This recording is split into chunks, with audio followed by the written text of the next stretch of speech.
고품격 커세 방송.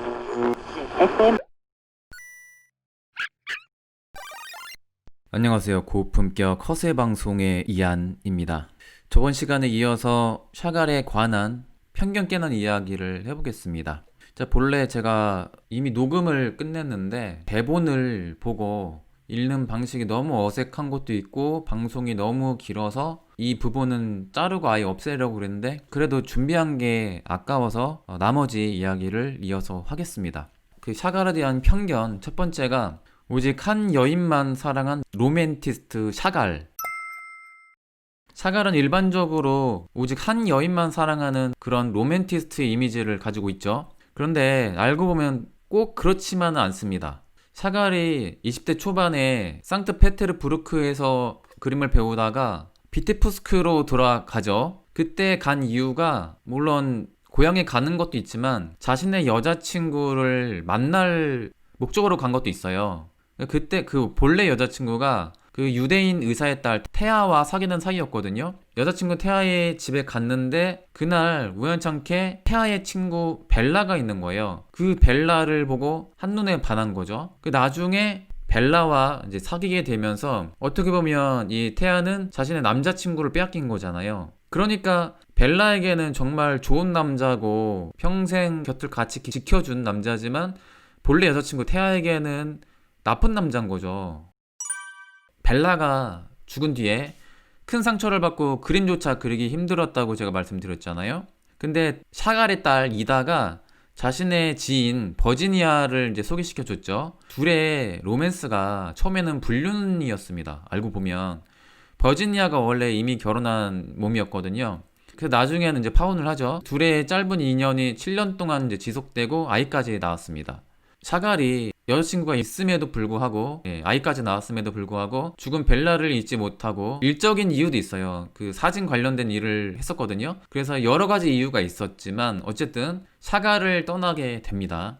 뭐 이거는 뭐 나쁜 건 전혀 아니고 이제 말년이죠. 60세의 샤갈이 딸 이다가 아버지 여자친구를 잘 소개시켜줘요. 유대인 여성 발렌티나 바바르를 소개시켜줍니다. 말년에 드디어 결혼을 해요. 그러니까 재혼인 거죠. 근데 또 딸 이다와 바바가 나중에 갈등을 겪기도 했었거든요. 그러다가 한번 또 이혼했다가 바로 또 다시 결혼하고 이런 갈등도 솔직히 있었습니다.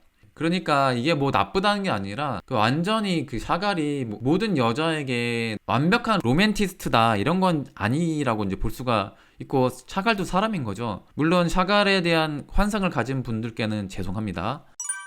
두 번째 편견이 샤갈은 아름다운 색감에 기분 좋은 친근한 그림만 그린다. 호감적인 그림만 그린다. 이런 생각을 많이 하죠. 이런 면 때문에 샤갈의 그림을 아마 좋아하는 것 같아요. 특히나 당시 비슷한 시대에 활동했던 많은 추상 화가들, 모더니즘 화가들의 모호함, 그리고 그로테스크한 그런 표현과 다르게 샤갈의 그림을 많이 좋아하잖아요. 저도 특유의 이런 감성이 있구나라고 생각했는데 제가 이번에 느낀 거는 샤갈이 의외로 정말 다작을 했는데 맑고 동화 같은 그런 낭만적인 그림만 그린 게 아니라 정말 우중충하고 심지어는 잔혹한 그림도 많이 그렸다는 거. 예를 들어서 사람의 목이 잘린 표현, 그 몸이 완전히 연체동물처럼 휘어져 있는 거 좀 보기 불편했거든요. 솔직히 저는 개인적으로 동화적으로 보면 그럴 수도 있는데 사람의 얼굴과 동물의 얼굴이 바뀌어져 있는 거 시각적으로 좀 불편하게 보이더라고요. 어떻게 보면 마치 잔혹동화의 사파를 보는 듯한 이런 느낌도 들기도 합니다. 주로 샤갈의 가장 유명한 작품들 그런 것들을 주로 필터링해서 보거든요. 우리는 어떻게 보면 우리가 보고 싶은 샤갈의 그런 면만 좋아하는 걸 수도 있어요. 샤갈이 꼭 그런 면만 있는 게 아닌데. 자, 세 번째의 편견이 샤갈은 몽상가이자 초현실주의자다. 비현실적인 그림을 보면 이 말이 사실이기도 합니다. 형식적으로는 초현실주의 그림이기도 해요. 그런데 정식적인 그 초현실주의 그룹이 따로 있죠. 그 알롱드 브루통 이 작가가 만든 초현실주의 그룹 멤버 안에 속하지도 않았을 뿐더러 그러니까 화파 안의 멤버가 아니에요. 그리고 이 화파 생기기 이전에 샤갈은 이런 비현실적인 그림을 이미 그렸었죠. 초현실주의자라고 스스로도 부정한다고 제가 말씀드렸죠. 샤갈은 스스로 보는 것, 꿈꾸는 것을 그릴 뿐이라고 말을 했습니다. 샤갈의 말대로라면 우리가 꾸는 꿈조차 현실의 일부라고 생각을 한 거예요. 게다가 샤갈의 작품을 보면 세계대전의 혼란한 시대적 상황을 작품에 녹여 그렸다는 점을 보더라도 꼭 현실을 도피한 몽상가라 부르기에는 조금 무리가 있는 평가이기도 합니다. 자, 아무튼 그 샤갈에 대한 그 나머지 뒷이야기를 잘 들어주셔서 감사합니다. 저는 이한이었습니다.